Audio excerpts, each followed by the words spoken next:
Mas ele não era conhecido dos homens. Ele não tinha cargo na igreja.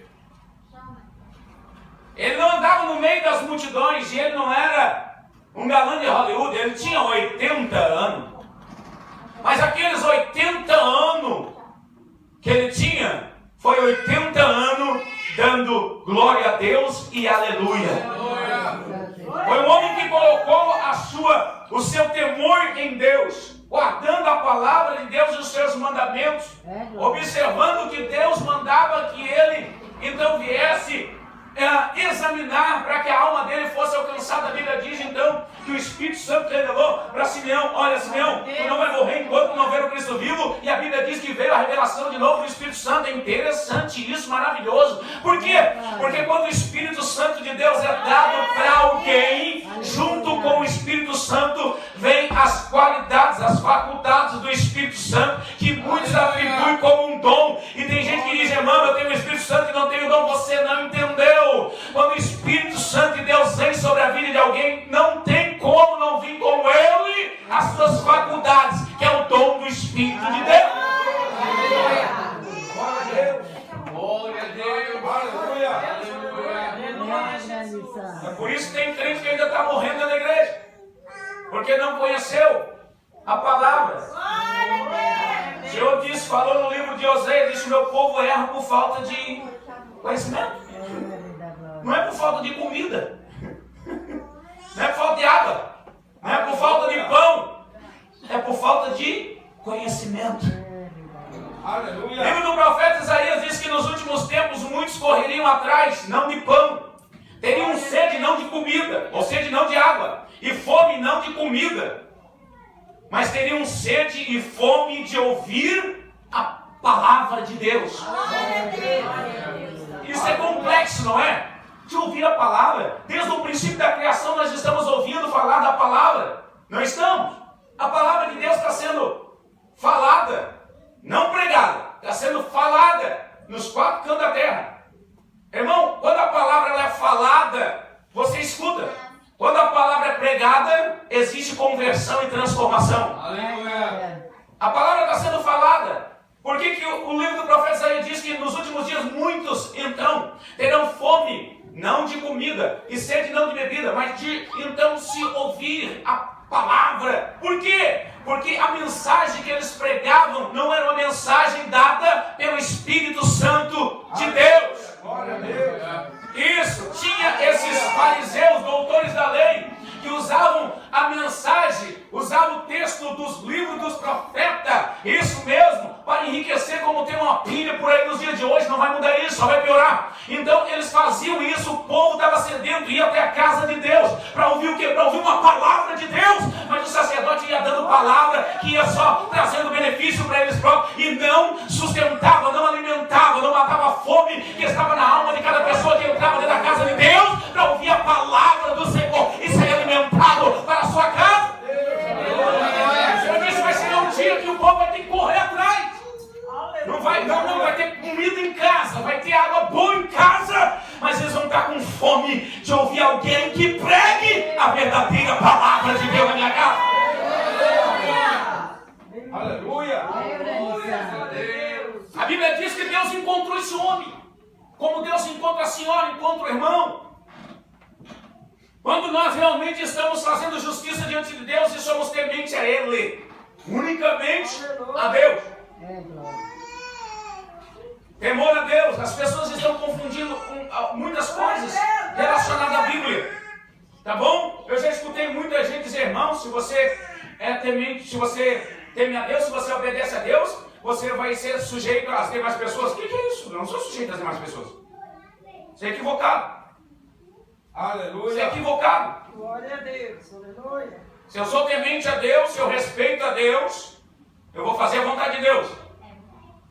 Unicamente a vontade de Deus. Aleluia.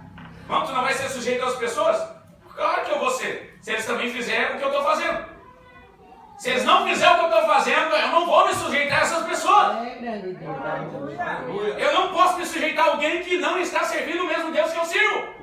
Aleluia. Que não está caminhando na mesma retidão que eu estou caminhando. Que não está se separando de uma santidade que eu estou me separando da santidade. Porque quem nos separou para ser santo foi o santo, aquele que é santo de todos os santos. Aleluia. Então eles estão querendo fazer confusão na mente de alguns aí. A Bíblia diz que Simeão era um homem que não tinha sido chamado pelo outro homem, mas tinha um chamado de Deus. Não tem pessoas assim? Que você não conhece, se conhece só de vista, você não sabe o nome, se souber o nome, não sabe o sobrenome. Não tem essas pessoas que passam por você e você diz, aquilo lá não é ninguém. Aqueles lá para Deus tem nome e sobrenome. Aleluia. São pessoas que você nunca viu, nunca visitou. São pessoas, são almas que estão completamente ignoradas, rejeitadas, esquecidas, não pela sociedade, eu estou falando pela igreja. Pela igreja. É o texto.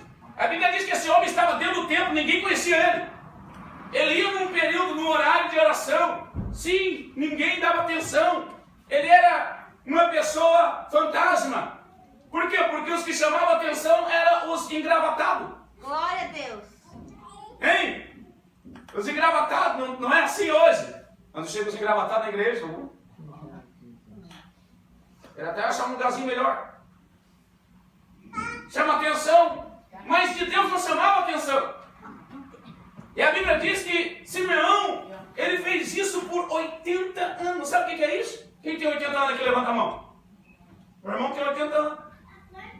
Vai tentar ensinar uma regra de vida para o irmão. Eu vou ali e vou dizer, meu irmão tem que viver assim, meu irmão vai dizer, peraí, vou te contar uma história que eu vivi há 30 anos atrás. Não vou ter mais argumento. Por quê? Porque aquilo que eu estou querendo passar pelo irmão, ele já vivenciou 30 anos atrás, então ele está 30 anos na minha frente. Só quem pode instruir ele vai ser a palavra, o Espírito Santo. Eu posso ser usado pelo Espírito Santo para instruir o irmão, mas tem que ser o Espírito Santo.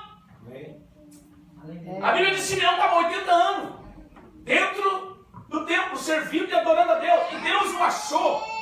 Deus olhou para Simeão e foi a mesma coisa que Deus olhou para, então, o livro de Jó, no capítulo 1, que na cidade de Luz tinha um homem temente a Deus, que era reto temente a Deus e se desviava do mal. E a Bíblia diz que na cidade do Oriente não tinha ninguém semelhante a ele.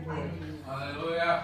Como quando a Bíblia faz menção dessas pessoas, é porque Deus está assim, ó. Deus está aqui, ó. Olhando direto para a pessoa. O que fez Deus olhar para essa pessoa? Fez o que atraiu Deus. O que atraiu Deus foi que essa pessoa colocou Deus em primeiro lugar e ele não se desviou da direção do Espírito de Deus. Isso chama a atenção de Deus quando o homem ou a mulher começa a se afastar do mundo e não deixar se contaminar ou se influenciar por um outro ou pelo sistema. Quando você faz isso, você fica focado. Isso mesmo, tem coisa chegando perto de você, parece boa, mas não é boa, parece gostosa, mas não é gostosa, e você está ali se cuidando, dizendo, não, eu não vou. E em vez de você abraçar isso, você se distancia. Quando você se distancia de todos, você se aproxima do Espírito de Deus. Era isso que esse homem fazia. A Bíblia diz que Deus achou ele sem ninguém apontar. Ele dizia, olha, separa ele, faz isso, faz aquilo. O Espírito de Deus disse, vai ao templo, porque lá tu vai ver o Cristo, o Messias. E a Bíblia diz que ele subiu ao templo. E quando ele sobe ao templo, no templo, esse templo, desse texto que nós estamos lendo, é o templo que foi erigido por Herodes. A arca. Esse Herodes aqui, para agradar os judeus, ele construiu um templo para os judeus, parte religiosa. Mas esse camarada aqui, ele queria ter domínio sobre a parte política. Então ele queria ganhar os judeus tudo para ele. Então ele constrói um templo. Esse templo é diferente dos outros dois templos, porque teve 3 templos erigidos em Jerusalém. Então, esse templo é o último templo que foi erigido. Esse último templo foi feito de uma forma um pouco diferente dos outros dois. Qual é a forma diferente? É que a forma que foi construído esse templo, ele tinha átrios separados. Átrio quer dizer, vou dizer salas separadas. Então, dentro do templo tinha a sala dos anciãos, tinha a sala dos levitas, Dentro do templo tinha a sala das senhoras, das mulheres, chamado de átrio, tá bom? Ou algumas igrejas é chamado de setor. Setor dos jovens, setor dos anciãos, setor das irmãs, das mulheres. Dentro desse templo aqui tinha setores, tinha átrios, tinha sala separada e tinha a sala das crianças. Claro que tinha os levitas ali, aqueles que auxiliavam no trabalho. Então cada qual entrava na sua sala, tinha os auxiliadores lá.